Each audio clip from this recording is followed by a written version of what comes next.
Okay. Should I start recording? You can if you want. I'm gonna use the backup. 3 minutes. Oh, are you? Yeah. Okay. Well, I'm gonna record anyway, just because. Do it anyway. Just because Phil likes to listen back to his own part. If I stop doing it one week, I will forget to do it every other week. That's fair. Yeah. That's a real reason. I'm like a goldfish. That's a fair reason. Yeah. Yes.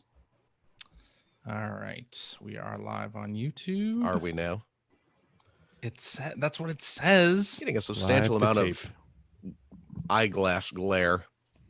You are. You are. I know. Yeah. It's Oh, weird. yeah, me too. Yep. Yeah, well, whatever. It's like we're in the Matrix.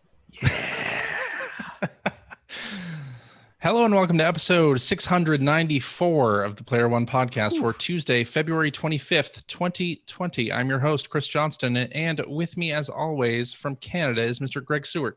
Hello. How's it going?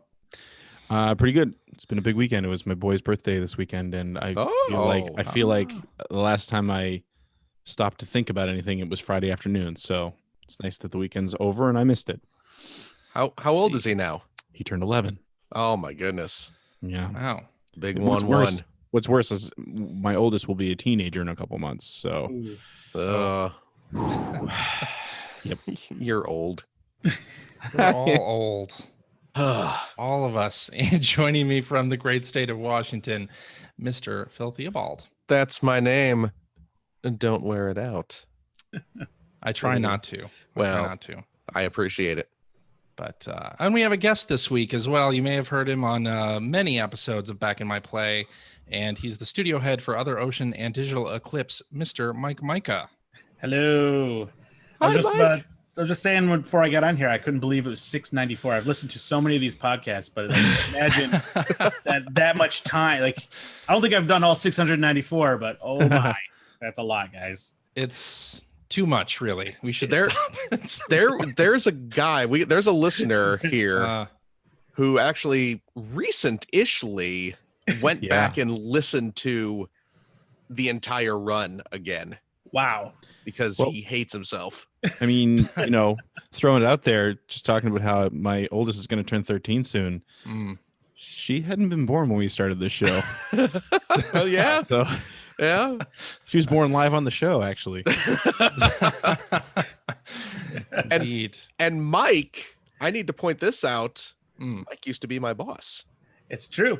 Yeah. Well, a company Phil didn't run into the ground. That's no, true. he did. It was more like a tree house. Like we say boss, but it was just like Wild West. That is true. Days. It was insane. We just had a number of offices and we all just like, what are you doing? Oh yeah, I guess we have to ship something next week. Yeah. You were off doing some Death Junior stuff, if I remember correctly. Yeah. Oh wow. While I was pumping out SpongeBob SquarePants dilly dabblers and teledoodles. And the unreleased Mega Man, right? You know what? The Mega Man was started shortly after I left. Oh, okay. So I was not involved with the Mega Man. I believe your involvement was helping us get it lined up. Oh yeah. Anybody else could know anything about that game more than you. I do actually. You know what? Here's a little trivia. I think it's far enough removed. Yeah, why not? We can talk about this. So yeah, I when I worked at Backbone Entertainment, I was the associate producer on a handful of those plug and play things, and there was going to be a Mega Man one. I can't remember if it was the first Mega Man or Mega Man 2. There's 2, I think. Was it 2? Okay. And I do know because that was started in full after I had left, but Kevin James, who was like the lead artist on, like Paul Blart Mall Cop. Not that Kevin James. Okay. This one's knew that was coming. This one's a really funny guy. I had to remember the name. Sorry. Yeah. The Kevin James we worked with was really funny. Oh, okay. So and still is. Yeah. Certainly. But he was the lead artist on a bunch of the plug and play. Well, on all the plug and plays that. Yeah, and a lot of our Game Boy stuff and everything. Oh yeah, he's super talented dude.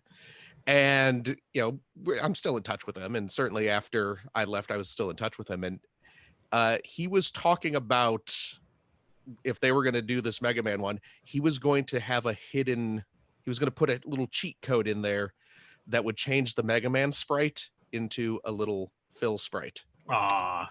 So he was going to have me hidden in a Mega Man game, but sadly it never came to pass. Phil, you came that close to touching the sun. That close. That Man. close. Yep. I flew too close. I mean, would there have been anything else to accomplish after that for you? Nope. No. Not at all. Not at all. For any of us at that point. No. It's true. Right. Yeah. Gaming would have shut down because what more do you need? You know, I know we know here on the show what Other Ocean and Digital Eclipse do. You know, you worked with Adult Swim Games when I was there to do Rick and Morty VR on PS4. But for folks who aren't familiar with Other Ocean and Digital Eclipse, you want to kind of give us the rundown of sure of the studio? The studio basically got its beginning really started way back in 1992, and I'm not going to go year by year here because that would be horrible. It'd be episode 700 by the time I got done. But we started, actually, the company was founded around the idea of creating emulation of classic arcade games. And it was known as Digital Eclipse at the time. And the first commercial emulation ever was Defender, Joust, and Robotron. And it was before MAME, before all that. In fact, I believe it inspired MAME a bit because it got hacked and reverse engineered, and that led to a Pac-Man emulator and all stuff kind of going on. That became MAME ultimately. And the cool bit about that, though, was like at that time, because that was kind of a new idea, we went to Midway and we're like, hey, we'd love to license these games. They're like, why? And we're like, oh, we want to do stuff. They're like, so they at one point, without getting into details, they essentially just sold us their entire back catalog. There's like, oh, here, for almost nothing. Because they're like, who wants this stuff? Go ahead. And then we did these 3 emulations, put them out there. They started doing really great. And Midway came back going like, wait a minute. We made a big mistake. And so out of good faith and everything like that, they got all their games back. And then we became kind of the de facto studio to do all the emulation of all their classic games. So we started doing collections like the Midway collection, the Atari collection, doing all that stuff. And that led to more work with like other companies like Konami, Capcom, and just Activision. Pretty much everybody came to us saying, hey, do what you're doing there with our old games. And so we started building a huge business around that. And we also started doing, it was probably around 97, 98, when Game Boy Black and White was pretty much done, but THQ had been making a lot of money off of just like the last games. So Midway, our partners who are like excited about us doing all these old games, are like, hey, what, like THQ's making all this money. How about you guys do some of these games for Game Boy? So we started working on, instead of doing the old games, we started doing some newer ones. So we're like, let's do Blitz, Mortal Kombat 4, and what was the other one? There was another one. And in the middle of that, Nintendo announced the Game Boy Color. So we were literally probably one of the last developers standing, still doing Game Boy work, when the Game Boy Color hits the scene. And then from there, it was just nonstop Game Boy games. We did Game Boy Advance. We became a handheld game studio as well as a classic game studio. And that led to our first big original title, which was Death Jr. on the Sony PSP. And from there, we started doing all kinds of crazy things, from console to everything. So since I started way back at Digital Eclipse, I've pretty much worked on every game system since Game Boy Black and White. A little bit of Genesis, but like pretty much Game Boy Black and White on up. And and now here I am. I'm working on like the next generation stuff getting ready to come out. And all the while doing all that sort of stuff. The whole reason I even fell into the game industry is because I went to school to be a film major, or a filmmaker, and they shut down the film department at the college. I was my 4th year. I'm like, how do I graduate with this? Like, you don't. And so I switched to English. Oh my god! Oh my god! Oh, and I'd been making games on the side just for fun, and I'm like, well, I guess I'm doing this now. And so it's come full circle, because now I'm starting to do a bit more with television and film and all stuff as well. So I'm using video games as my gateway to that. Cool. Yes, awesome. And one of the projects that you worked on in that capacity just showed up on Netflix this past week, Glitch Techs. Yes. So I've never worked on an animated show before. I've pitched a lot of animated shows, and usually the people in the room are like, you have never done this before, have you? So it's like, I basically, it was like probably 5 years ago now, probably 4 years ago. I got a call from a friend of mine who was at Nickelodeon and said, hey, we'd love to have you come on down. We have all the showrunners for our shows, get together, and we have speakers come out and talk about stuff. And we really like your game, IDAR. We'd love you to talk about IDAR. But IDAR was a game I had made for the Xbox program. It was a game that I kind of made on Twitter with a whole bunch of people. And it was just this random game that actually, through whatever miracle, turned out to be fun. And so that one kind of took off. And so they wanted me to talk about that. So I went down there, and they were really curious about how you get audience interaction with a game and all this stuff. And they just started talking about the creative process. And I met all these crazy, awesome people who are like some of the most creative people I've ever met in my life. And then after that meeting, I get a call, and they're like, "Hey, we've got this thing. We'd love you to come on down and check out."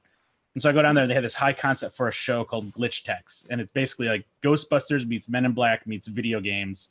And it was amazing. I'm like, "Oh, like, you guys, are you for real? You're going to do this?" Like, and also like, "Are you sure you know how to like do this without it seeming kind of weird?" And like kids are very fickle. And if it seems like you're trying to talk down to them about video games, they're not going to care. And they're like, "That's why you're here."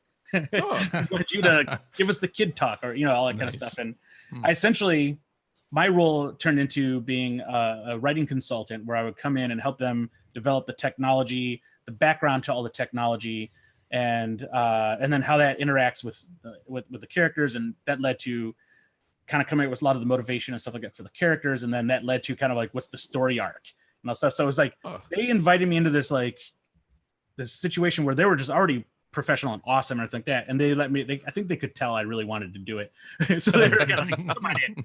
But they kind of let me play with them on this, and it was really exciting. I'd never done anything like it before, and I was able to just kind of go and brainstorm just crazy ideas I've had since I was a kid about what a show about video games would be like, and they listened, so it was awesome. That's so cool. Cool. And yeah, so it's a 9-episode season on Netflix now. 9 episodes now. There will be 10 more later this year. Oh, nice. And it's kind of funny because like I watched them kind of reshuffle the list over and over, and the kind of where things kind of sit. And I'm like, oh, that kind of stinks because there's some cool stuff coming up, and I know why they did it. But like, it seems like people really like these 9 episodes. I can't wait till they see the next 10 because they're gonna start getting crazy things coming their way. And you know me, I love classic games, so there's gonna be so many Easter eggs that you guys will pick up if you watch them. Oh man. What is that? So that's Nickelodeon. Is that a new thing for them, doing like a Netflix series as opposed to something that's like on their channel, or is that something they've been doing for a while now? Yeah. So I forgot which one was the first to do it, but essentially they're a classic animation studio, kid studio. They didn't move as quickly. This is just my opinion now. I'm actually just like kind of like talking like I know what's going on, but like my opinion is I think they just didn't move quickly enough into streaming. And so Netflix is a perfect partner for them to get their content out to a big audience really fast without having to build a gigantic platform and try to raise an audience there and get it there. So to them, they're building these great shows. They're Nickelodeon shows. They'll probably show up on all the other Nickelodeon channels and everything like that. But Netflix is like where you premiere these things now. Nice. Very cool. Cool. Yeah, and the first episode I just watched earlier today, it's really reminded me of one of my favorite video game cartoon episodes ever, which is Spider-Man and his amazing friends when the kid gets sucked into the video game and becomes a villain. Like really the vibes of that came back while watching this first episode. It's well, really, the showrunners are these two guys, Dan Milano, who's amazing, Heart of Gold. Like he was the head of writing for all this, and just a creative guy, and Eric Robles, who's a showrunner for this for a few shows actually before this, but both of those two guys were kind of like a two-person Voltron that came together. Like Eric brought all the action and all the crazy animation and just like this kinetic energy that you would see in video games. He figured out how to translate that to a show. And Dan brought all this heart and soul. And believe it or not, he worked on stuff like Robot Chicken and everything as well. But like he also did like Greg the Bunny. Do you remember that show? Oh yeah. Yeah. So he did that. He was the creator of that show and everything like that. So those two came together. They just formed this perfect like kind of creative force for the show. Then they brought in all their friends. And everybody on the show were just crazy video game nerds, and you'll see it from like weird poses the characters do. It's funny watching like Twitter right now where somebody's like, wait, is that a JoJo pose? It's awesome to see that. You didn't have to be as overt about all this stuff because like gamers just know this stuff. Right. I don't know if you remember, I think UPN did a show in the early 2000s called Game Over. Yep. And working in EGM at the time, they actually like sent a writer or two up to EGM's offices and showed us like 4 episodes, and they wanted us to like give them feedback on it. But one of the things I recall from that was, you know, at that time, like video games, they were mainstream, but maybe like some of the nerd culture things weren't known. Yeah. Like one of the things they wanted to do was the main character gets a nosebleed when he sees a girl, like an anime reference sort of thing. Right? Yeah. but because the network felt, or what they felt, that people wouldn't get it, they had somebody like slap him with a fish first, and then his nose started bleeding. It's like, no. And so I really did appreciate like watching glitch techs and seeing some of those references like you're talking about, and not having to have them like squeezed into any kind of thing or made sense. Like if you get it, then you've seen the reference. Like if you didn't, then that's fine too. Like you're just gonna enjoy the show. Like you don't have to have a fish hit somebody in the face to do a nosebleed joke.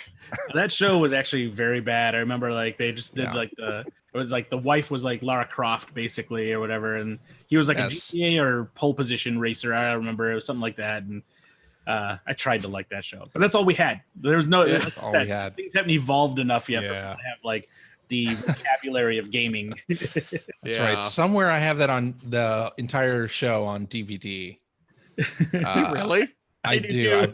There was a Blockbuster going out of business, and I bought the DVD. You know, I can't help it. Anything that's a video game related thing, right? I have to buy. I have like so many. I have like the Rabbids cartoons. I have cartoons imported from France. I got all this like crazy stuff. It's like I have to have it all. That's outstanding. But all that was great because like everybody, I mean, working on that show was a treat. There were so many incredible people on it. Like Ashley Birch wrote a number of episodes for it. Oh, really? Writing consultant on it. So many cool people came in, voices that you'll recognize from games, all this really cool stuff. And so that was a really fun one to work on. And that kind of led to a bit more of this stuff because at this point I was doing that. And then word started getting out that I'm kind of like those guys that were like the paleontologists on Jurassic Park that retired. I'm like those guys now. It's like, oh, we need a video game guy. Like, got to get them consulting on this project. So that's awesome. Not too long after that, I started working on this movie called Free Guy, which is a Ryan Reynolds. Man. And so that was the exact same thing. We came in, I got brought in really early on like a script rewrite, and there were all these like kind of crazy things in the script where I'm like, ooh, this is just not, this is like what your grandmother thinks video games are, kind of thing. And they're like, and they knew it. They're like, yeah, we got to kind of go in deep on this stuff. So that was another process that came around. And then by the end of it, I was just like, every draft I was laughing really hard. And it sounds like they brought in a bunch of people from the game industry, some very notable folks who got to see a screening of it. And it sounds like they're all very pleased with it. And almost everybody unanimously was like, this is like the best video game movie they ever saw. So I think that's all a lie. Excellent. That's my opinion. They're all lying because they got to see the movie early. But I at least feel that there's a chance. and something else you and Phil have in common now is you're both best friends with Ryan Reynolds. Clearly. That's true. Yeah, it's just like on a tweet that he doesn't read basis. Yeah. Yeah, I'm really looking forward to Free Guy. I think the trailer looked really good. Yeah, and it's such the tip. Like I see the trailer, I'm like, oh, they're really misleading everybody in a good way because they don't want to show the good stuff yet, and there's so much good stuff. So nice. It should be pretty good, and it's got Taika Waititi as well, who's like playing one of my favorite characters in the script. This crazy guy. So that's awesome. Really very cool. That's Glitch Techs on Netflix, by the way, if people missed it. I'll link to it in the show notes so that people can check it out. But it's a really, really cool show, and I hope it continues past this initial run. If everybody watches it, that'll be a good thing because it's one of those things where you put it out there and it's just the excitement's going to carry it. Yeah, Finn and I are going to have to go sit down and watch that afterwards. Absolutely. Yeah, do it 3 times because I think they count it every single time. Okay. Really? Absolutely. Set up a script. That actually won't be a problem because once when he starts liking a show, he'll give it several watches. So just like my daughter, she does the same thing. Every episode of Teen Titans Go at least a dozen times. Yeah. Oh, yeah. If you can wear out a digital file, my kids wear those out. Yeah. Yes, indeed. For sure. Should we get into some news? I love news. Let's do it. All right. Well, you got PAX East and GDC coming up pretty soon, but Sony is skipping both PAX East and GDC. Left of them. And Oculus is also pulling out of GDC. So this is because of the COVID-19 virus, the coronavirus, out of an abundance of caution. So companies pulling out of some of these shows. I love it when there's a year that every company can get a scapegoat. Yeah. You know what? Maybe this virus should keep us out of here. And it's like, everybody's just like, oh, thank God. That's right. Too much pressure this year to deliver on this next generation, but you know what? We can't show up anywhere. Right. Yeah, and I'm Stupid sure virus. there are companies that we don't know about who maybe don't have a big presence at GDC or who are sort of doing the same thing or leaving it up to people. That's a fair amount of floor space, though. Yeah, It For is. a company like Sony, holy God. It's brutal. And honestly, like it maybe I don't know enough about it, but it might be worthwhile caution. And who knows what's going to happen between now and even GDC coming around, or even E3 and all these shows where if this thing keeps getting worse and worse, like shows being paused or put on hold or whatever. Yeah, I mean, like I know today there's a couple news stories about up here in Canada, a couple people who had been cleared, and released from quarantine are now testing positive. So yeah, that's not great. And of course, GDC and PAX are the type of shows where you might get sick anyway. Oh, PAX? I've never heard of anyone getting sick at PAX. That's not a thing that people talk roll about around constantly. on these bean bags. Oh, the beanbag chairs all over the place. Sweaty, smelly beanbag chairs. Oh, all for your street pass. Nerd soup. Nerd soup. Was it worth it? Yeah. Well, Street Passes were a thing, absolutely worth it. Street Pass was pretty fun. I don't know. It was great. It's like to me, that's what PAX was all about. It's like, absolutely. Here we go. I'm gonna have to clear this all out every Stopping every few minutes to clear out your Street Passes. I gotta check all these people in. Hold on. But even like controllers, just using like demo stations over and over and over again. Yeah. Just kind of a haven for this type of thing. And like Oculus, think about it. Like, you can't go with your headsets. Yeah. You needed the VR condoms. Yeah. VR condoms. Yeah. Put this plastic see-through bag over your head. Yeah. Not over your nose. Not over your nose. Yeah. Not over your nose. Well, it's fine. You poke holes in them. Yeah. Poke It'll holes. be fine. Yes. Oh. Yeah, and there started being rumblings like how a lot of this is going to affect the supply chain for the next gen consoles, because those are coming later this year, and everything's assembled in China these days. Everything electronic. So on the record, I can't say anything, and off the record, I can just make this face. Yeah, it's gonna be interesting to see what happens. If as this thing continues, and obviously it's sort of a world health concern at this point, even though a lot of the new cases and deaths are sort of concentrated in Asia, but certainly something we have to all watch at this point. And also everybody just has to get their heads on the right place for priorities, because like people are dying and all stuff. So like when it comes around to like launch times and stuff, it's like I can't get my console because of whatever. It's like, come on. It's time to start thinking about life. No way suggesting that Sony pulled out of PAX because the Last of Us 2 demo wasn't ready, and this is just the scape. No.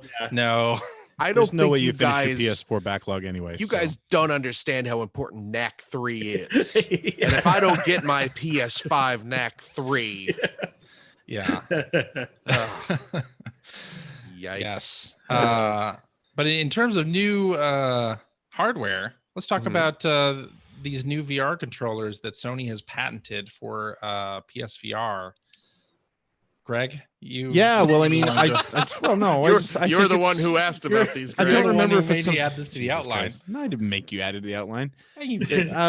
No, but I just think it's interesting because I mean, the Move controllers were old tech back when the VR came out. Right. So and I don't want to say failed tech, but I mean we were all kind of moved on from motion controls. So, and I can't remember if it was on this show or if it was when I was talking with CJ's best friend Mike and our mutual friend Jim. Not this Mike. No, other best friend Mike. Yeah. Other best friend Mike. Yes. Yeah. Just saying like where Sony had already said that VR is going to be a thing with PlayStation 5, which I think those of us who have bought into it are pretty excited about. Got to do something about those Move controllers though, because they're functional, but they're not great. So knowing tell that to my Beat Saber and Audica, buddy. I still haven't gotten Audica. I need to do that. Audica's so good. Yeah.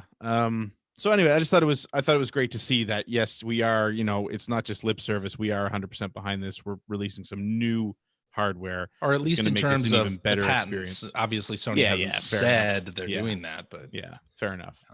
But anyway, that's I don't know. I thought it was newsworthy. Sorry, jeez, it is. I think it is, Greg. That's, I'm behind. That's why I added it to the outline. Well, that's why Phil's my favorite host of the show. Darn tootin'. He's insufferable most of the time, but he's still my favorite. Yeah. Yes. Last week we got an Animal Crossing Direct. Yup. After watch that. A lot of waiting. And they went over some of the details that we already knew and then introduced some new stuff. But I wanted to bring up a couple of things that I thought were key points here. So in-game events, like, you know, they do Easter, they do like an egg day thing.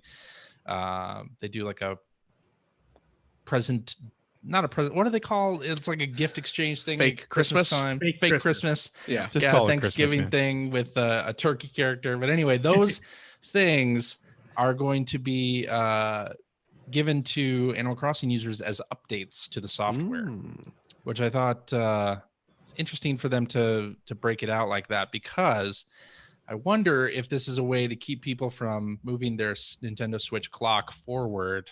Yeah, no to more preview those. No events. more time traveling. Like, you can't do the time traveling because that data is not going to be in there right at this moment. And we already know from, like, I don't know if you remember the NES Golf ROM that's secretly in the Switch. Yep. Yes. That had that thing. So that as part of that, it came out that there's another clock inside the Switch that you can't alter. Really? Right? Yeah. So I wonder if there's a mysterious ticking noise emanating from everyone's Switch as well. It's counting down for something. I don't know what it is. Like Independence Day. Somebody go find a MacBook. Release me.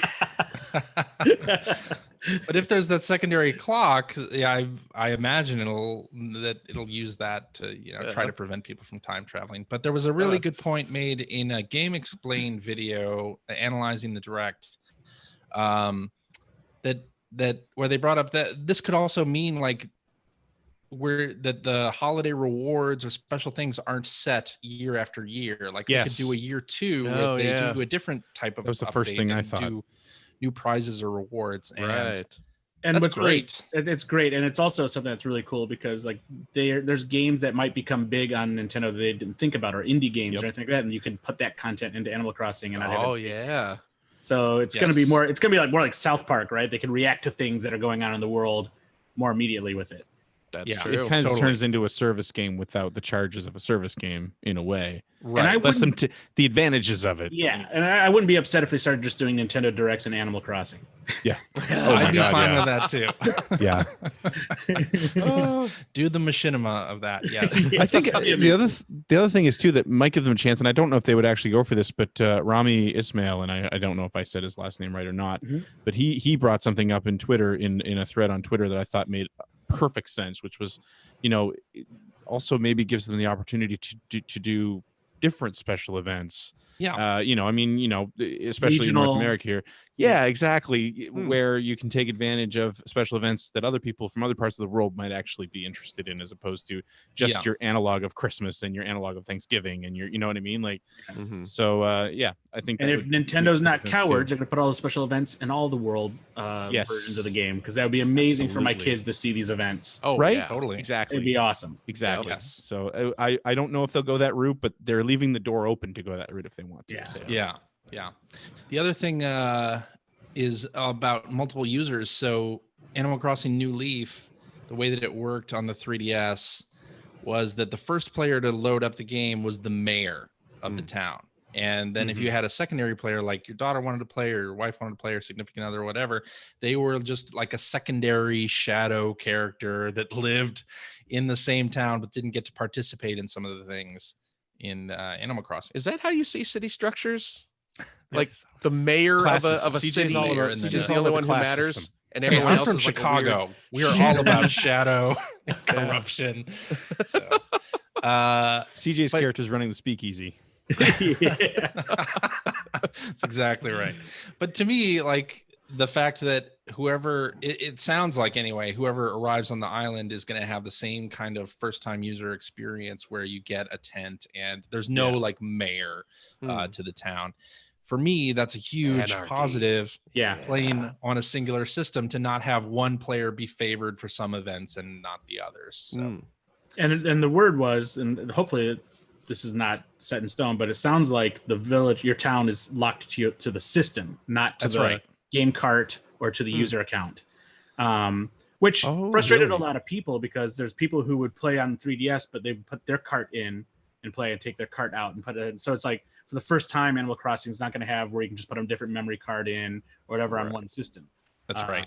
So while people were frustrated, I'm sure. Well, I'm not sure actually because Nintendo does weird things, but like there's got to be a workaround, I would assume, or there's going to be like go get the extra Switch. They're going to go all full Apple on it.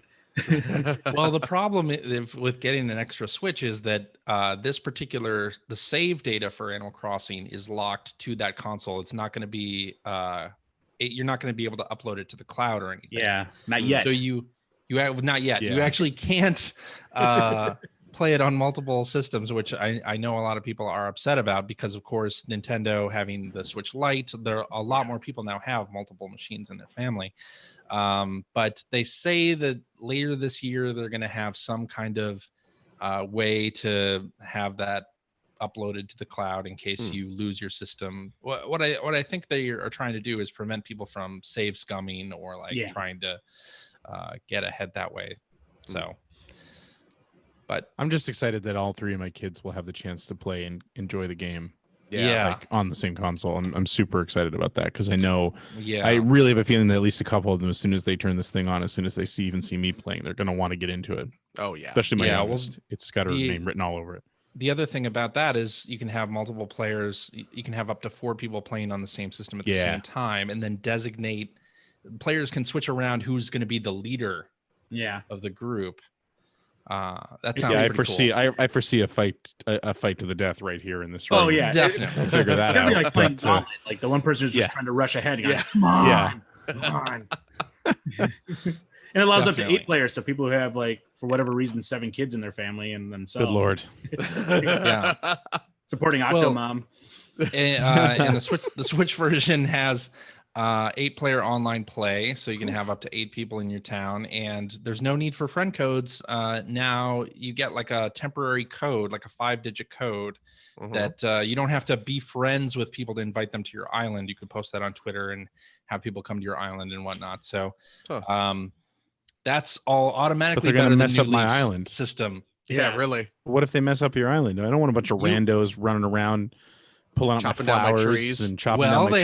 They have an answer for that too. You can designate people as best friends, and then best friends have the ability to do some of those things. But if you're not a best friend and you just come to the island, you can't chop down trees. You can't do certain things. I'm going to play the long game with strangers and become a best friend. Then do all that. CJ, I just want you to know that that's what we in the biz call a softball. I set you up perfectly. You did. That's true. Mike preparing the top 10 anime betrayals of Animal Crossing. I'm working it out right now. Built out with all the ideas I have. Say, friend, I notice you don't have pears in your village. Here, I've brought you some. I brought you 100. Let me help you plant them. This axe. Oh dear, is that what that button does? Fiddle dee dee. This is weird. And of course, the Animal Crossing team shares a lot with the Splatoon team. There's the same team created both games. Is it really? Yeah, and so one of the parts in the Animal Crossing Direct that I found interesting is so every day Nook is going to come on screen and make announcements at the beginning of each day, like when you play. So I wonder how they're going to use that. In Splatoon, they did it for announcing which multiplayer stages were available at that time. But there's no sort of rotation there with Animal Crossing. So what are they going to use the Nook announcements for exactly? I don't know. For obituaries? Because didn't you guys see that cemetery? Oh, that's right. That was in there? That's right. There's a grave. That's true. That was disturbing.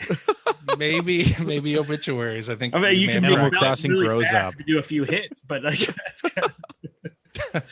Every few months, a random villager will just die. Yeah, you didn't write me enough. my God. I had anxiety over Tamagotchi dying. Like this would be a whole other level. I remember firing up Animal Crossing on GameCube like in the last 10 years, and it's probably the last time I played it. Before that was when it was new, when it was like that's like we all played it for like a year, I think. And all it was just letter after letter of all these people that had moved out of my town because I hadn't written them back, and so had all the weeds, and all the weeds. Yeah. It's been so long. Yes. Speaking of, Mike mentioned Tamagotchi. No, Did you guys see the new Tamagotchi that's coming out? Only because of your Twitter account. Yeah. Coming out apparently in the middle of March. Pac-Man Tamagotchis. What? That's crazy. Is the resolution going to be higher than 32 by 32? I don't does think not so. look like it. It does not look like it. It certainly does not look like it. Well, can he die? It's weird because I don't know. I picked them up on Amazon. There are two different versions. There's one that's like, I mean, they look like the old Tamagotchi eggs. One is keychains. Yeah, they're the little keychain eggs. One is all black with like the maze on it, and the other one is kind of like a yellow border around it. They're $20, or you can spend an extra $5 to get a little kind of rubbery Pac-Man carrying case for it, where you can cram it into his mouth. Sounds dirty when you say it. Well, raunchy stuff. I mean, it doesn't have to be, if you're a prude. But don't kink shame Pac-Man. Don't do that. But it's like I'm trying to figure out what you do, because they show like on some of the little screenshots just like the regular little Tamagotchi creatures, but like a ghost is chasing them. Sweet. But then there's also stuff where it's like, oh, but there's also little mini games where you are just Pac-Man going through mazes. But then there's the little Tamagotchi monster eating a cherry. So it's gonna be some weird Tamagotchi Pac-Man hybrid. And I absolutely have one on the way. So I'm down for that. Looking forward to it. And then Hasbro, of course, is reissuing some of Tiger Electronics LCD games. Yeah, there's four of them, because Hasbro owns Tiger Electronics these days. Yeah, right. I don't know if that was always the what's case. left of Tiger Electronics. No, it was not always the case. No. Yeah, I mean, poor Game.com put them on a weird trajectory. Yeah. So we are getting Sonic the Hedgehog 3, which is this the with first the Michael time Jackson soundtrack, or if the Michael Jackson soundtrack is like it is, after all, the rights. Yeah.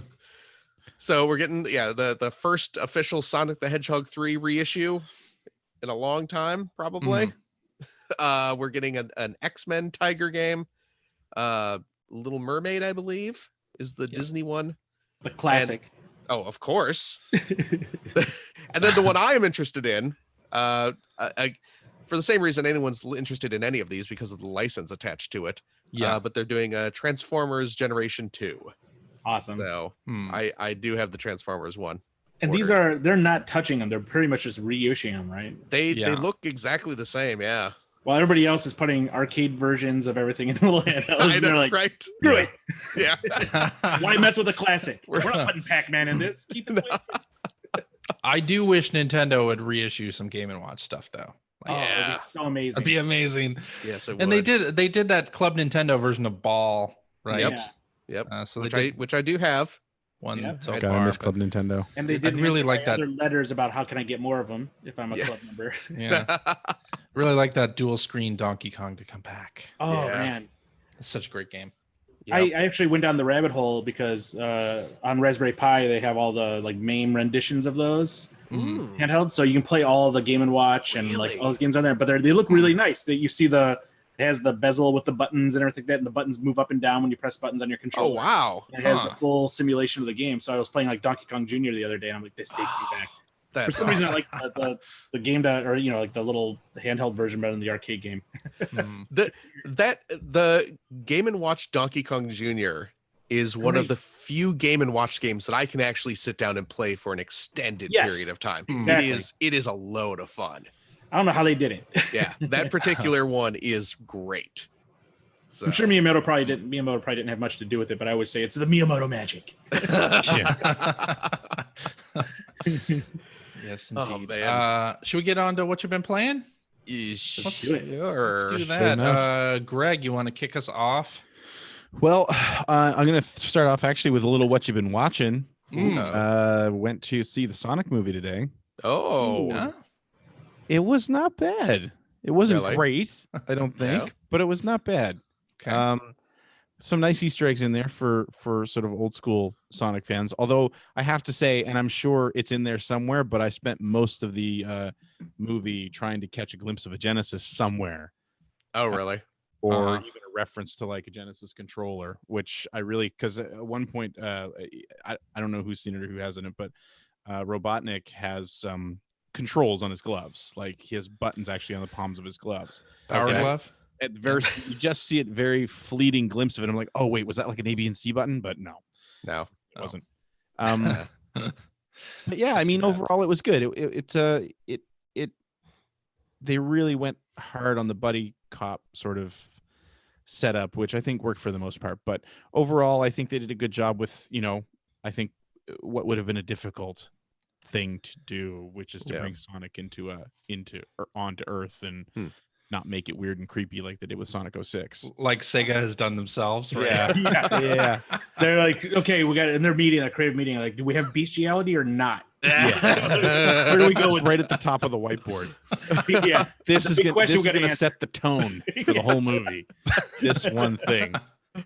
So, but yeah, overall, I thought it was a lot of fun. I enjoyed seeing Jim Carrey be 90s Jim Carrey again. Which just sort of, Jim Carrey. yeah, fair enough. Just sort of chew up the scenes that he was in, and you could tell he was just having a lot of fun with it. So he looked great. He did. Yeah, I think he was a great casting choice. So he was probably just happy that he could act like a goofball without having a bunch of layers of Grinch makeup or anything on. Fair enough. Yeah, fair enough. But I mean, Greg, did you see the tweet? Like, oh yeah, it made so much money that we're gonna see. I mean, maybe we will get that like Tamagotchi movie or whatever now, but like it's so much money that now every studio is like, okay, what other game IPs can we do? What other game IPs? Yeah, that's what's gonna happen again. Do you think that? I mean, Sonic, of course, triggered a wave of just Sonic ripoff video games. Yep. Are we gonna get like High Seas Havoc the movie and Hermie Hopper Attack? Yeah. Yes. I love Green this. Dog. The beach surfer movie. Kid Chameleon. Yeah. I think they need to bring back the 7-Up Spot. Oh, that'd be cool. Yeah. He was kind of cool anyway. Like he probably could bring that back. He was pretty cool. But they don't have the 7-Up license. No. Yeah. It's hard to get. Yeah. But yeah, anyway, it was good, and I mean, I know that it's all relative and sort of the standard for most video game based movies is dumpster fire. So, but I really enjoyed it. It was a good time. Good. And my son and his friends really liked it, which I know is the main point. I mean, that movie is clearly for the kids, but there were enough references in there that made me smile. I was explaining them all to my son on the way home. Did you see the clip of Ben Schwartz, who does the voice of Sonic? Apparently he recorded like a Sega. Oh, I did see that. So at the beginning of the Sonic games, the Sega. Yeah. Oh, he recorded Ben Schwartz did like all the parts to that tone. Yeah. And he wanted the director to put it in the movie, which it didn't get into the movie. That's too bad. Unfortunate, but it did get it on Twitter. Gotta say, good job on whoever did the Sega logo for that movie. Just made it up of all the screens of classic. I heard about that. Trying to identify all of the screens. That's awesome. I see Yakuza and I see Virtua Racing, and yeah, it was really neat. And the end credits are nice too, because they basically did like sort of a pixelized scenes from the movie, but using more or less original Sonic sprites. They weren't exactly right, but that's cool. And just little things like in the movie, Robotnik has a big black like 18-wheeler style truck with sensors on the front, and they showed that in the credits, but it's driving across the screen kind of like his little buggy does in the first level of Sonic 2. Really? Like, and I'm such a nerd because that's what I noticed was the wheels looked like the wheels they used on that Sonic 2, They have the same motion where they're kind of trundling over the terrain. Oh, really? This is great. I love this. So anyway, it was really good. So he has that big semi trailer. Does he chase Sonic around San Francisco in it while City Escape plays? No. Not exactly. Missed opportunity. But yeah, really. There's some stuff of that made it into the movie. Okay. Yeah. So you should see it. Oh yeah, I certainly plan to. Yeah. I just need to get out to the theaters. Yeah. I think Finn would probably like it a lot. Oh, I'm sure he would. Yeah. Otherwise, as far as anything new that I've been playing, not really, although I did play a bunch of not new this week on Twitch. Donor had requested that I play Gigawing 2, which you know me in bullet hell shooters. I'm great at them. So knowing that I would never be able to fill an hour and a half with Gigawing 2, I actually played Gigawing 2 and Gunbird 2. Oh, okay. Gunbird 2 is really good. I'd never played it. I think I've had it since it was new. Yeah. And I don't think I've ever played it. And these are all Genesis, right? They were all Genesis Capcom shooters. Or not Genesis, Dreamcast. They were arcade shooters, I think. Although I don't know if Gigawing 2 was originally arcade or not. It sure looks like it was built for the Dreamcast. Maybe it's a Nomi arcade game. I don't know. Yeah. But they were really good. But yeah, Gunbird 2 is like this really bizarre sense of humor, and I just enjoyed it from start to finish. So not really much to talk about, just to say that and the reason I actually am bringing them up is because I believe they're all available for the Switch in various collections and things like that. Is that true? They're not expensive, but a lot of fun. A lot of fun. And that comes from somebody who doesn't really like bullet hell shooters. The early days of bullet hell shooters, before they became like only for the hardcore, they were still okay, right? Yeah. Then you got this point where it was just like the people who are amazing can't at even them hang with it built anymore. for you. Yeah, absolutely. Like after Ikaruga is where the genre just like I can't do it. Fair enough. That's you're not wrong.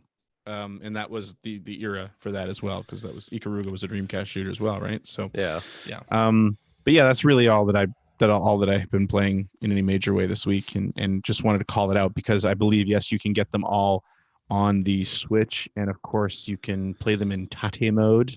Oh yes. On the Switch, use your flip grip. Perfect for flip grip. And and they would be perfect. So yeah, recommend looking them up. Nice. Yeah. Mike, do you want to tell us about what you've been playing? Sure. There's two halves to this. Like what I play mostly right now is the you guys familiar with the Mr. FPGA platform, which is like this crazy. Yep. I've been going nuts on that because I finally got a Sony PVM, so it's like I can hook that thing up and play games as they're meant to be played. And so I just get lost in that and like playing everything from like Atari 2600 to old PC stuff like Spectrum and everything like that. Just going crazy on that. But that's the stuff I do every day anyway. But the one game that kind of took me by surprise, I didn't even see it coming because I'm a huge fan of like the old TurboGrafx and Super Nintendo. I guess but like the occult pinball games like Jackie Crush, Devil's Crush, and all stuff, and Time Cruise stuff on TurboGrafx and things. So Demon's Tilt Pinball, I see this on Xbox the other day, and I'm like, "Woo, this looks kind of cool." And I'm looking at it, and it looks kind of like, and it's like this really kind of like neochrome looking version of those kind of pinball games. Yeah, and the multi-tier, multi-level pinball games. Downloaded it just on a whim. Amazing! It's so good. So if you love those old pinball games where you can like launch a ball into a whole other play field and do all that kind of stuff, but have that kind of occult theme that just made no sense back in the day and still doesn't make any sense. That's the kind of pinball game this is. And it's I forgot how much it was. It wasn't very expensive, and it's just gorgeous. It's really good. And I think it's on everything potentially. I was going to look that up while we were talking, but I know it's definitely on on Switch and Xbox, and it's part of Game Pass on Xbox as well. And it looks like it is Switch. That's crazy. It's on Steam too. Yep, it's on Steam. Yeah. But it's the bullet hell of pinball. Oh man, I'll have to pick this up for sure because pick it up so you can suck at it.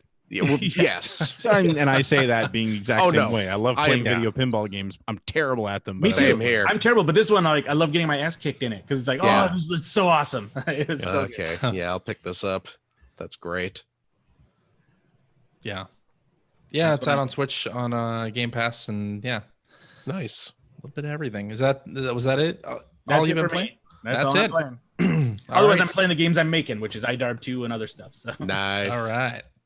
Phil. Yes. Ooh, what do you got?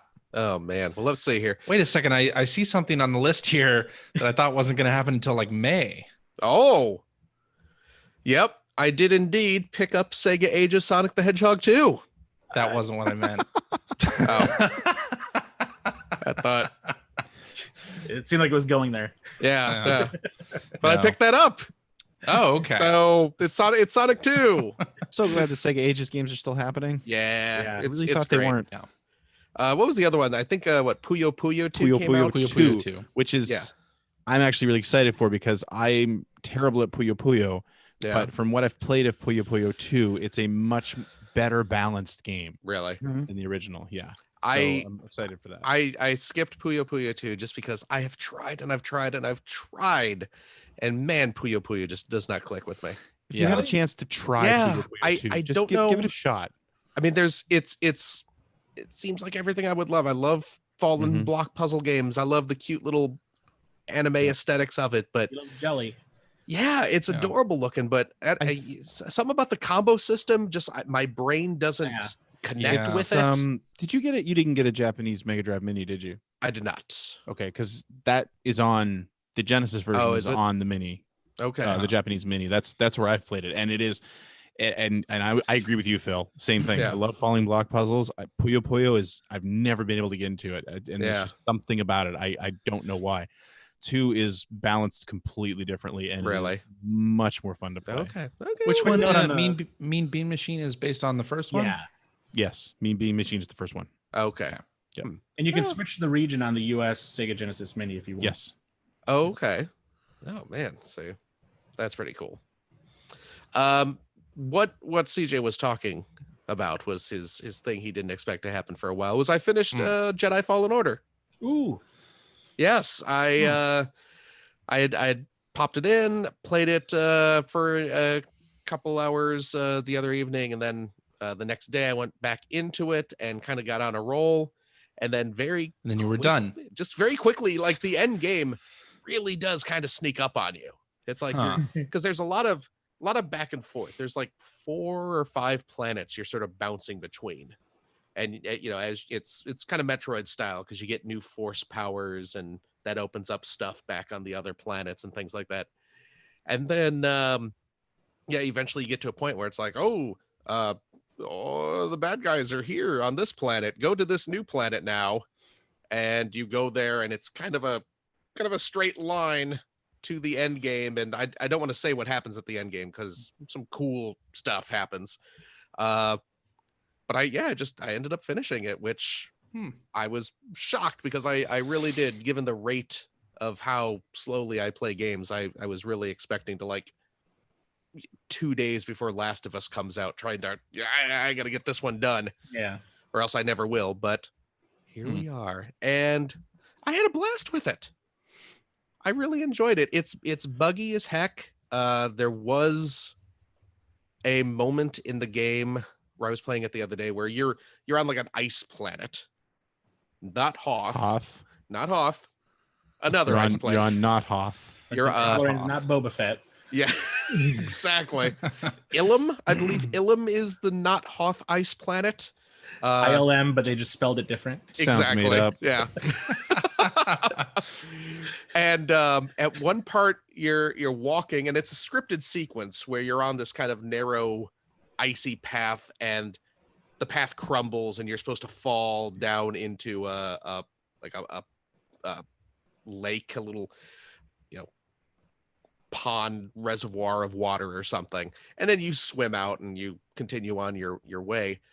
The first time I fell, because again, this game feels like it's kind of held together with twine and spit, and as I fell, I could just feel the game kind of chugging falling apart and trying to like keep it together, stay on target. And I splashed in the water, and the camera kind of went weird for a second. And okay, it's like I'm underwater clearly, and there was a weird kind of haze over the screen that I was like, I think that haze was probably just supposed to kind of be there for a second and then go away, but is not going away. And I can't really go anywhere. And I'm kind of trapped in this inky, murky void. And I can't dive down. And if I try to surface, I can't. And I'm just like, am I trapped under the ice?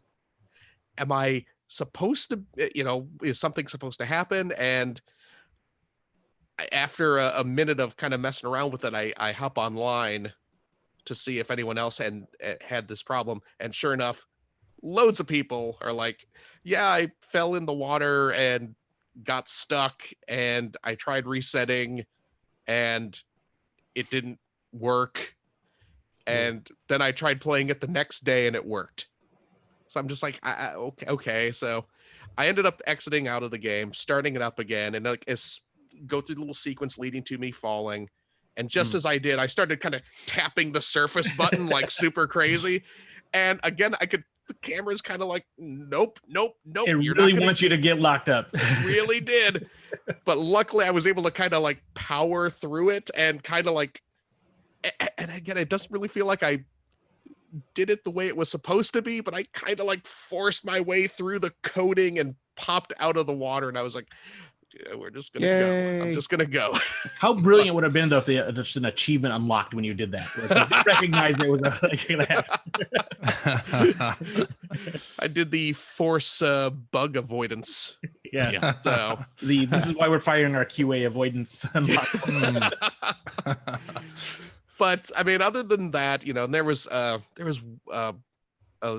cinematic sequence towards the end where something happened and the sound was about half a beat off of the animation, so people are talking out of sync, and a door opens and just like a half second later you hear the kind of noise.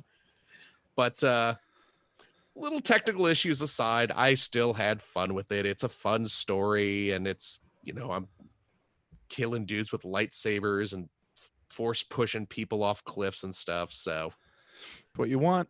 And what else do you need? And guess how much I regretted turning the difficulty down to the rock stupidest easy level so I could just go right through it.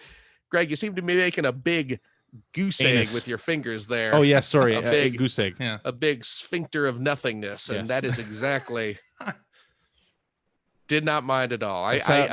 A couple people got on my case on Twitter when I talked about dumbing it down to the story mode, as they call it. I felt about playing Gunbird, Gigawing, and Gigawing 2 the other night on the easiest setting. Yeah. I was like, don't care. I had fun.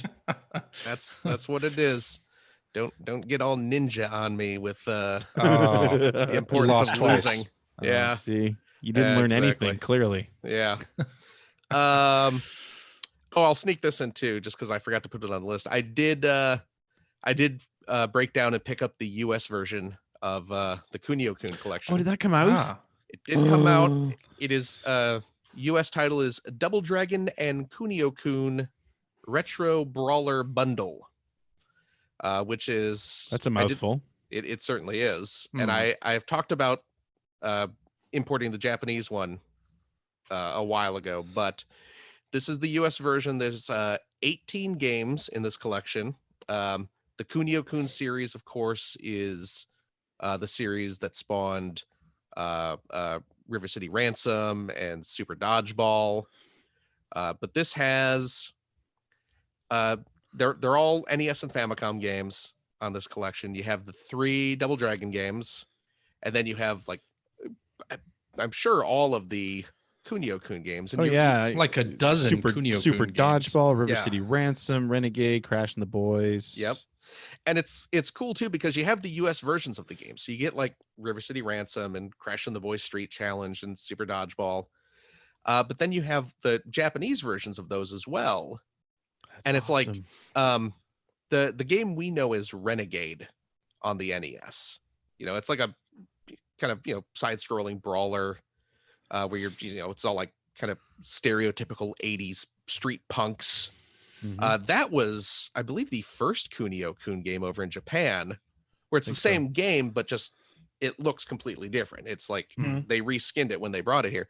So you get like the US version of Renegade and you get the Kuniokun version. But in just this is why I bought the Japanese version, because I thought there was never, ever, ever a chance that they would do this. And Mike's laughing because he knows what I know exactly where you're going. Yeah. They took all these games because there's, we got a handful of those Kuniokun games, but there are so many that we didn't get, and they are text heavy. And love it. They translated them. They translated all of these games into English. They went in and hacked the ROMs and got all the English stuff, and even stuff like River City Ransom, which we have an English version of. They retranslated the Japanese version really to be more because in River City Ransom, the character's not referred to as Kunio. Right. I forget his Americanized name. Rick. And probably Ricky or something. Yeah. Ricky. I like how we all came up with Rick. Such an 80s street brawler name. But now Rick you Hunter. can play the Japanese version of River City Ransom with more accurate translation. Yes. Do they still barf when they... They do. Okay. They do still barf, yes. All right. Do still barf. Yes. But so I was just like, this is amazing, and I really want to support that sort of thing. So yeah, it's $40 for this collection. But for 18 games. But again, 18 you're getting 18 games, and again that have all been newly translated. Yeah, you want people to really understand that value is incredible for that. Because it's an expensive thing to do. So anybody who's complaining about price should just stuff a sock in it, because that's really right where it's all at. It's worth it. Yeah, it absolutely is worth it, and it's a really well done collection. It's the layout of it, like the user interface, looks shockingly like the NES Classic. Oh, really? With you have the tiny little strip of games, and you flip through them like that. They have the bigger box art up there. They even have the 4 save slots per game that you can use, just like the interesting NES Classic. So it's totally worth it if you have any interest in retro games or NES stuff, or the Kunio-kun series, which is there's a lot of fun games. Even just the ones that came here, such good games. Oh yeah, for sure. So yeah, like I said, I bought the Japanese one, and I was kind of like, maybe they'll update the Japanese ROM to have all the English, but they at least as of the other day they did not, and I was like, you know what, screw it, I'll give them an extra $40. Do we know if there's a physical version coming, or I've not heard of one? No. I'd be shocked if nobody picks it up, though. Somebody's gonna do it. I feel someone's gonna do it. Yeah, right up Limited Run's alley or something. Yeah, exactly. Yeah. And for reference sake, the original Japanese version got a physical release. So there's maybe it would be cool. Yeah. But the last thing I played this week was having finished Jedi Fallen Order, and I was like, what do I play now? Well, I'm waiting for Last of Us, the next big game I really want to dive into. But I was alerted to the PlayStation 4. They're having a sale right now on their. Aren't they always? This specific one, it's like a big in Japan sale or something like that, where it's all like a bunch of Japanese games, anime based stuff, things like that. But I was alerted that Judgment was on sale for like 50% off. Judgment, which was Judge Eyes in Japan, I believe. You're right. Yeah. Yes, and this is it's a Sega game, and it's by the Yakuza team. Oh, and I'm listening. You absolutely should listen, because the bit I played of it is outstanding. Really? They don't come out and say that it's exactly a spin-off of the Right. Yakuza series. But it clearly is. But it clearly is. I mean, it takes place in the same fictional Japanese district that the Yakuza series takes place in. But instead of being a former Yakuza member, you are a sort of a slightly disgraced lawyer turned private eye. And yeah, now you are going around beating up thugs and solving crimes instead of committing them. Doing the crimes. It takes place in the same fictional district of Tokyo as you're very good at reciting Yakuza. things that I've just said. Sorry, I'm reading the Wikipedia article the same way you are. Oh, okay. I'm not reading. I'm the one who played this game, for crying out loud. From a production standpoint, it sounds cost effective, at least. Oh, very much. Yeah. Yeah. But it's. I mean, it looks like a Yakuza game. It plays like one. You have the same. It's by the same team, Phil. That's again. I just said that. I just said that. We have fun, don't we? We do. Do you have any thoughts about my having played Jedi Fallen Order, Greg, that you'd like to? I heard there was a planet on there like Hoth. Yeah, but it's not. It's called Ilum. Can't remember where I heard that. Yeah, I think it was in our chat. But you also have in Judgment, because you are a PI. They have sort of like investigative type mechanics that they've added in. So like. There's parts where you are trailing a suspect, and you have to kind of like, it's one of those things where you got to stay several steps behind, and they have a little suspicion meter that fills up, and you can get to certain hot spots and hit a button to duck behind a sign or kind of blend in with a group of people, and you pull out your phone and wait for sit on a bench like in Assassin's Creed. Exactly. And then there are parts where you can like you can get you have a drone.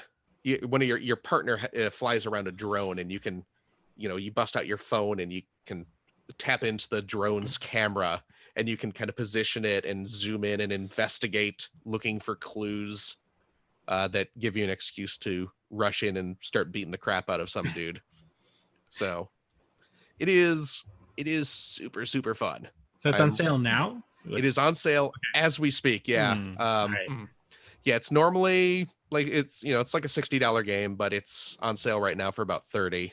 Great. So I picked it up, and I've put maybe 2 hours into it so far. I'm still pretty early in the game.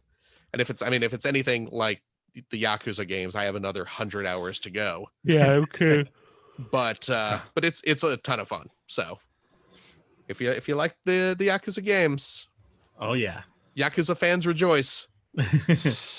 So that's it, Siege. Alrighty. Well, I've been playing a new game this week. I've been playing Sea of Thieves, but I won't talk about that. Thank you. Another game if you want, I could go back and talk at length about my latest F1 races, but no, that's okay. That's what I thought. Stand down, everybody. I'm playing a game called Stay Down. Deep Rock Galactic. So this is a game that planetary Deep Rock Galactic. This is a game that came out 2 years ago, actually, in early access and as part of Xbox Game Preview. So it's also on Windows 10. It's a Play Anywhere title, Xbox Play Anywhere. So if you have the Xbox version, you can also play it on your PC and vice versa. But it's also on Steam as well. And it is a co-op mining game where you and up to 3 friends can go down into a mine and try to gather resources and battle a bunch of bugs that come to attack you. Very Starship Troopers. This is not Minecraft, right? It's not Minecraft. You're describing it exactly, but that's not. No, I know which one you're talking about because it had that awesome, super deformable environment type effects. That was yeah. You can drill into any surface and everything's destructible, and you can play it solo with a drone that'll do certain operations, or when you play with multiple players, each dwarf, because you're all dwarves in this game, Naturally, of course. You have different roles that you can perform. So like I was the engineer in our group, so I had a gun that shot platforms. So if there was like an element that we needed to mine up above where you could normally get, I could shoot the platform gun. It would create a platform there. That's cool. And another player can like grapple up there and get the stuff. So there are a couple different mission types, from like just mining resources to collecting eggs, to repairing drones and things, but all of it is procedurally generated and random, the environments that you go down into. So it refreshes the missions that you can go on every half hour, and so it has like a rotating slate of missions, and each one sort of there's sort of a progression in the game where you have to do each type of mission in an order, but you can really do anything you want. And they also have which we haven't unlocked yet, like a special missions that are the same for everybody, that refresh weekly, that will put you on a leaderboard and get you special rewards and such. But the game has a lot of personality to it, with different emotes that you can do, and like you said, you can destroy any surface in the game, so you can really dig down. You have a 3D map that shows you where everything is. If you really want to, you can just dig down yourself, like not follow the path and just dig your own path to whatever resource you have to get. Once you get all the stuff, you can call a dropship to pick you up, and then you have to make your way to wherever the dropship has landed in a 5-minute period. So you have kind of a race at the end to try to get everybody to the dropship, or the mission itself fails, which makes things pretty exciting. One of the games that I played with my friend Mike and another Mike. I'm always playing these games with Mikes. We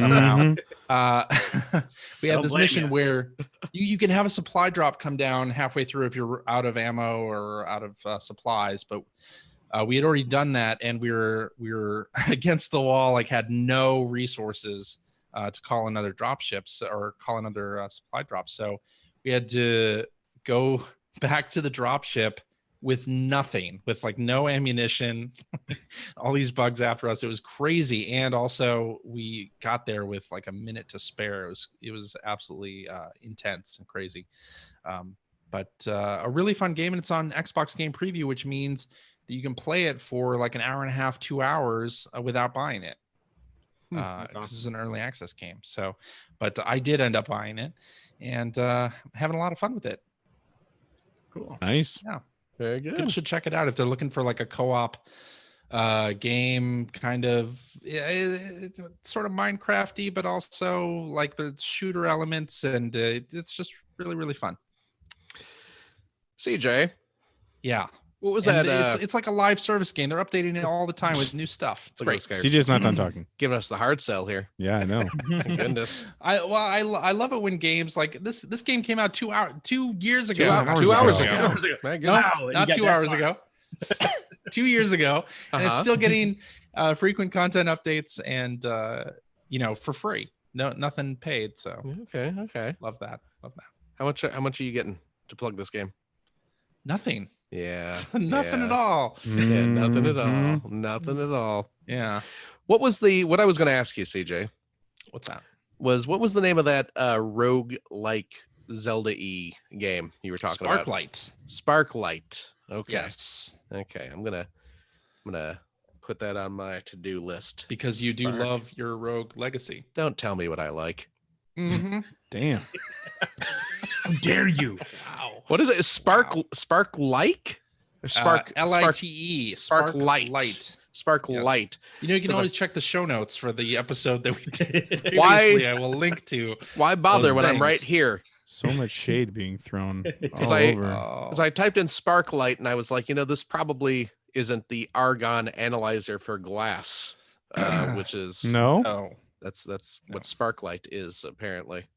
Wow. Spark-like is a non-destructive insulating gas analyzer for glass units. Sparklight is kind of a Zelda-y I started surfing Twitter like halfway through CJ's description of the game, and nothing you're doing is making me stop. Rude. Very rude. Well, I think that means it's time for some tweets. Tweet-a-dee-dee-dee. A tweet-a-dee-dee-dee. Tweet, tweet, tweet, tweet. And you're really on the ball with that one. All right, let's do this I had to get your attention back, Greg. Hacker alias Pio Rowe, who says, I went to a classic gaming expo this week and a lot of the games for sale were cartridge only. Do you guys collect games without boxes? For me, a big part of retro games is the artwork on those boxes. If Nintendo had chosen plastic boxes, life would be so much easier. That's one of the reasons. I mean, I haven't been really collecting classic stuff anymore, though I'm still trying to finish up my Sega CD collection. Which I'm getting. I just bought a bundle this past week, actually. Those ones, yes, I try to get the cases because I mean they're so unique and they just need the cases. But especially in the case of old Nintendo stuff where it was just cardboard boxes, and the market now is so crazy that I just can't justify the expense on some of that stuff. Although the games that I do have that I've been carting around from state to state and country to country for the last 30 years, most of those still have their boxes. But, yeah. When I mean, I don't collect games like I used to after I ditched my NES collection, but when I would usually just go with cart only, just because I mean there's obviously a substantial savings by money wise by just getting the cartridges over going for like the nice box and everything, but also like with the NES stuff, I was buying that specifically to play the games. So I wasn't that concerned about having a kind of museum quality piece on the shelf. I just wanted to be able to grab a copy of Snake, Rattle and Roll whenever I want and play it like some kind of animal. And play it. But then again, like, if I'm buying a Genesis game, I would much rather have the box with that, just because I mean the Genesis game for the most part, other than like kind of like that last year or whatever of them, they came in that nice plastic kind of clamshell case that looks very good on the shelf, but also protects the game and everything. So but until they realized that was kind of expensive to produce. Also that. They switched to cardboard like everybody else. Exactly. Boy, those cardboard boxes, they made Nintendo's cardboard boxes look good. They were pretty rough. They're not sturdy. No. But I mean, that's I buy a lot of old games. I slow down too, Phil, actually. But like I'm looking around like I'm sure I've got a couple. I'm like there'll always be, but like this Pac-Man, Virtual Racing, stuff like that. But like the prices are just insane. Like if there's a market, because a lot of people I think buy them because it's like art for them, like art collectors. So it's like you're gonna drop that $400 on that NES game. But like when I was a kid, I was buying a lot of used NES games. I didn't have the box either, so for nostalgia reasons, I don't really care. I'm just like, well, you know what? I don't remember the box. I remember the Vid Pro card at Toys R Us, and then the cheapers I bought at the garage sale. I wish I had I actually want all the Vid Pro cards. I would break all of that. Like just sit there and peruse every day. Like the Vid Pro cards. I love that. Actually, good friend Bill Mudron, artist extraordinaire. He's been collecting some Vid Pro cards. That's awesome. Really? Yeah. I last time I went down to hang out with him for a weekend, he had a stack of them that he had gotten off eBay, and he actually had a giant frame that he had arranged a bunch of them in, and that's amazing. I mean, it was beautiful looking. That would be like the ultimate like nerd hotel to like go in, like the Toys R Us section kind of thing. You go in, it's like, and just look at the games, take all the little, like I went back to my parents. The last time I was there, I was going through some of my old stuff.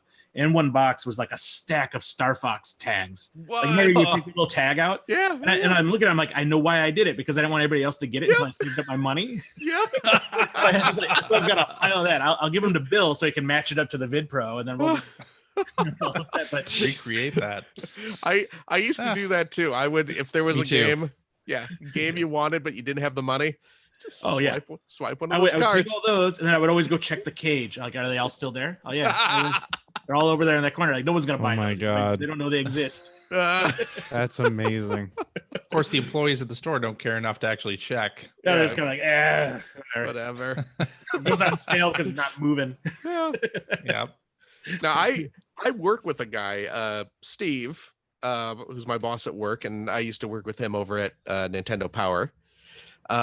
Steve is hardcore into collecting games, and he's, talking about like the museum quality stuff. He is so fastidious. I'll be nice and I'll say fastidious about the condition of his games. And I've seen him on eBay going through and just zooming in on those pictures of the games and just inspecting every little line and corner and crease just to see if there's the slightest little ding. And it's just like, nope, that's not good enough for my shelf. Mm-hmm. But he's really dedicated to having that, really pristine sort of presentation on his shelf. And I mean, it's great. But then I also see the amount of money that he spends on some of these games, and I'm just like, Those days are over for me because I have kids. So it's like, do they go to college or do I buy Kid Nicky in like a perfect mint box? I don't know, man. Phil's. I can go look at Phil's Kid Nicky. Kid Nicky in a perfect box would be pretty great. I do still have, by the way, Mike, I believe I bought this when I was working with you. I bought the arcade board for Kid Nicky Radical Ninja. Yep. I still have it. That's awesome. I still have this arcade board. It's not. Have you ever played it? No, I have no way to do it. I have no cabinet. I have no monitor or anything. I still owe Phil because I'd seen it a few years ago. I had a Game Boy Color EEPROM cart, and some other developer had it. And then, like, when you work with developers or publishers, they would give you just EEPROM carts that the last developer had, or they had lying around. And they would often burn demos that people would send in. And I think it was from Activision. Somebody had sent in, or no, it's probably Data East. Somebody had sent in their version, like a little prototype of what Kid Nicky would look like on Game Boy Color. And so I didn't erase that. I just put the EEPROM cart aside. I'm like, I'm going to keep that or whatever. And I remember when I was working with Phil, I'm like, I'm going to find you that, Phil. And I never dug it up, but I saw it a couple years ago. So I have it somewhere at the house. And I'm like, your name's on it. It's like, this one's for Phil. Oh, that's beautiful. You gotta have that. That is beautiful. I will gladly take that. And I actually have, speaking of stuff I should hand off to you or maybe to Chris Charla. One of you guys needs to get this. I found, going through my stuff, I have a page of original artwork from the Death Jr. comic. Oh, that's awesome. Yeah. Hold on to that. Yeah, definitely hold on to that. Yeah, oh yeah. So I gotta figure out what to do with that. So it's funny you mentioned Chris Charla, and he was just texting me like 2 minutes ago when we were talking. Oh yeah. In classic Chris Charla fashion, as we know, and everything like that, like it was just one line that says "found the VCR." I haven't talked to him in like 2 weeks. It's like, what does that mean? Is it to the right person? Like, and also, like, if he was sending this to Carrie, like, why would she care about the VCR? Yeah. That's what it's like to know Chris Charla. Yeah, exactly. Oh man, that's awesome. All right, let's do one more tweet. Okay. Let's do this one from Hacker alias Nameva, who asks, I've been playing the Sega Genesis Mini recently, which got me wondering, what are some of your favorite lesser-known Genesis titles? Give me all your cult classics. I can't think of any. High Seas Havoc right there. Yeah. Yeah. High Seas Havoc actually was a pretty fun little game. It is a fun game. It really is. Man. Yeah. It's fun to go back and look at pre-Sonic stuff on the Genesis. Yeah. Because I feel like even people who did experience the Genesis back in the 90s, the lion's share of them jumped on around the time Sonic came out. Mm-hmm. Yeah. So, I mean, you've got some really great stuff from before that, like Mystic Defender and Ghostbusters and Thunder Force 2 and 3. I mean, there's a ton of really good stuff there that I think a lot of people probably didn't experience, which has been nice that Sega's been actually so good at re-releasing their Genesis content in recent years, and they tend to dip a little further back than Sonic, which is nice. But then, of course, you've also got tons of stuff in the final years of the Genesis too. Yeah. Like Ranger X and that sort of level of quality, which just blows. It's so much fun to look at, like the stuff from 1988 and 89. Mm-hmm. And then into 94, 95. You guys remember Bonanza Brothers? For some reason, Bonanza Brothers. Brothers. Yeah. And Crackdown. Good Crackdown was a 2-player good one games. as well. Really Yeah. good 2-player games. Yeah. Oh yeah. And then the another Bonanza one Brothers was one that I rented a lot. Like if I had a friend coming over or something, like I would rent Bonanza Brothers because it was a nice split screen 2-player game. Exactly, like that one, Crackdown, and then there was another. I imported Pango for it because it had a battle mode. It was Pango battle mode. There was like Bomberman, but you're trying to crush each other with bricks and stuff. That was really that's cool. Awesome. Wait, I don't. Why did that not come out here? I wonder. You know what's funny about like larger companies is like when they have a game for whatever reason they didn't like back in the day they didn't do much with. Right. You assume that forever it's tainted. Like Pango was a pretty decent arcade game. Oh yeah. But it didn't do as well as say another Sega game. So it's like, that one's the dud. Don't do it. But it's like it outperformed so many others, but that's how it usually falls out. Because we've talked to Sega in the past about doing some Pango games, and there's kind of why. Why would you do Pango? Right. Not on their radar at all. Yeah, exactly. Oh man. Target Earth, by the way, another really good yeah. That's a that good you one. should check out. Yeah. I'm trying to remember, and Mike, you would probably know this. The original arcade Pango, which I guess I should explain a little bit because no one remembers the arcade Pango except for like us four. Yeah, exactly. But yeah, you were a penguin and you pushing ice cubes around to smash little Snowbees. Yeah, look, Snowbees. I'm proud I remembered that. Now, what was the music in that game? Was it Popcorn. It was the popcorn music. That That was the most popular one. Yeah, but they did change the song occasionally. Did they? Because of concerns over licensing. So like different revisions would have different songs, but the one that was in major distribution was Popcorn. Right. Likewise, remember that game Crush Roller? It was also called what was it called here? I forgot what it was called. Magic or something brush. Something brush. Anyway. Yeah. That one, the first version had Battlestar Galactica music. Really? That was quickly switched out. It was kind of like at the time that Battlestar Galactica they would just steal whatever music was out there. I had a version of Pango for my Commodore 64 back in the day, and I don't know if it was official or hacked, but I remember very distinctly that it was because it was a good version of Pango, but the music was a rendition of the Dallas theme song. Yep. It wasn't an official version of the game, but they stole the Dallas music. Just like what was that game? Fantasy by SNK. We just did the SNK 40th anniversary collection. Right. We're listening to the music. We're like, is this Funky Town? Yeah, it's Funky Town. They put Funky Town in this old arcade game. That's great. Really reminds me of it's funny. I think I posted this on Twitter over the past week. My son plays a ton of Fortnite, and I'm sorry, my son does it too. Yeah. Have you noticed then if you ever listen to them playing and they go back to the main menu, and I swear to God that that music is Turn the Beat Around by Gloria Estefan. Oh my God, it sounds so much like that. I didn't even think about that. I'm sitting there and I'm hearing it over and over and over again. And I'm like, I know this song. And I can't unhear that now. Right. And then I turned to my son. I'm like, this is based on an old, it's got to be, if it's not based on it, then they lifted it completely. Yeah, right. So I played him the video. He's been singing the song ever since. I've heard him listening to it and everything like that. But that's hilarious. The reason I'm even thinking about that, because I'm thinking of old Genesis games. And I want to say there was a shooter that I've already covered on the show.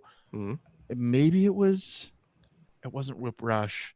Anyway, it's got an intro, and I swear to God, the music is Set Me Free by oh God, what was the group? Set Me Free, why don't you, babe?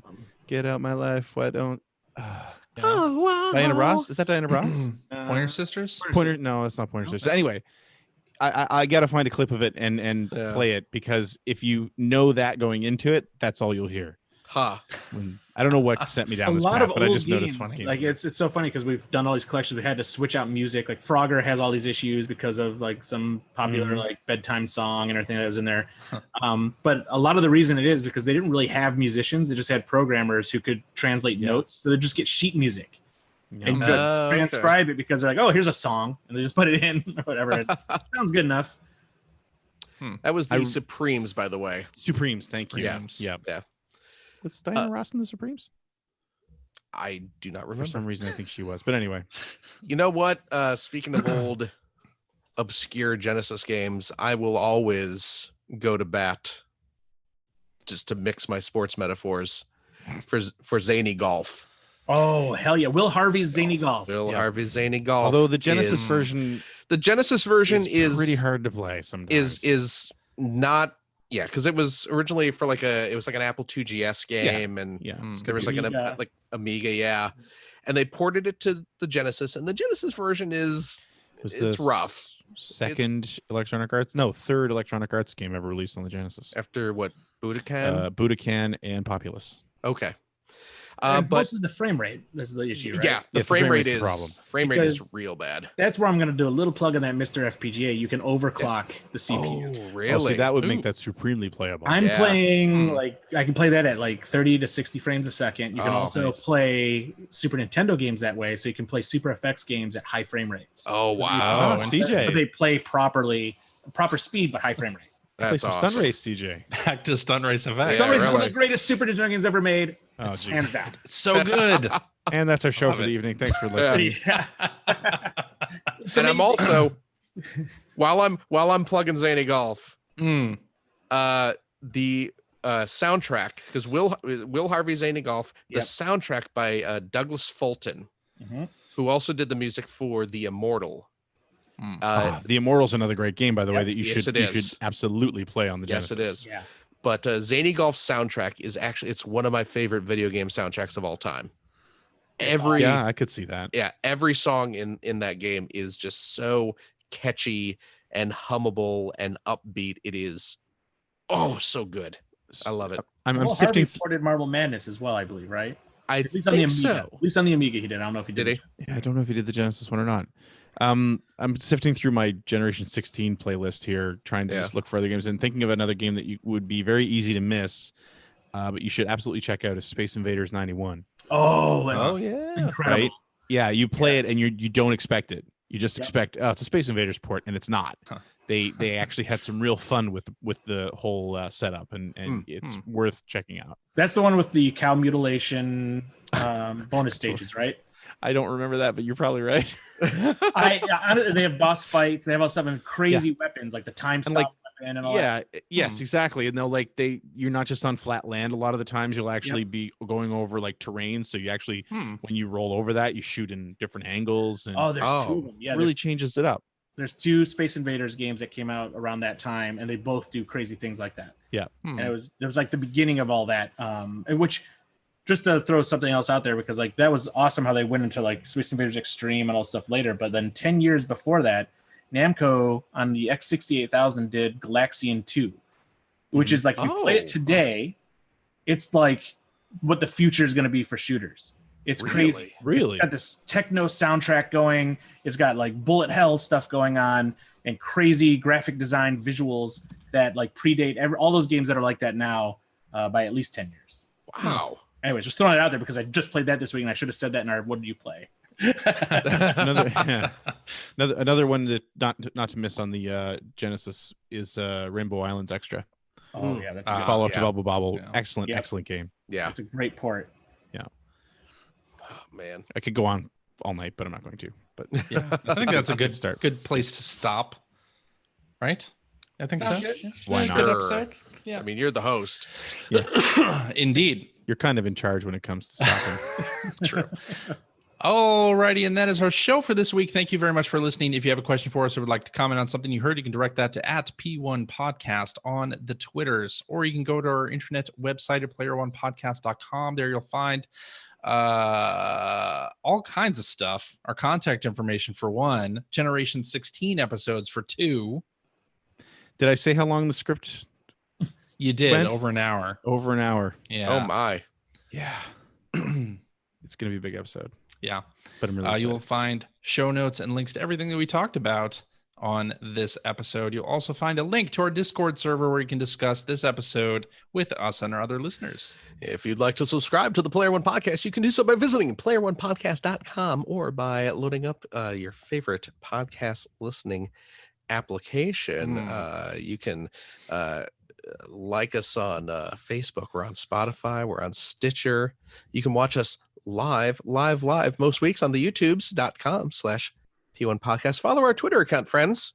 to find out when we will be doing our next live show. It's usually around this time every week, so don't worry about it. And if you've liked what you've heard, and how could you can head over to patreon.com/P1 podcast. Throw a few shekels our way. CJ. Yeah. What do you need money for? CJ needs rent. I don't know. Yeah, sure. Yeah, I mean, it's probably the basics at this point. CJ's got the bills to pay. Right.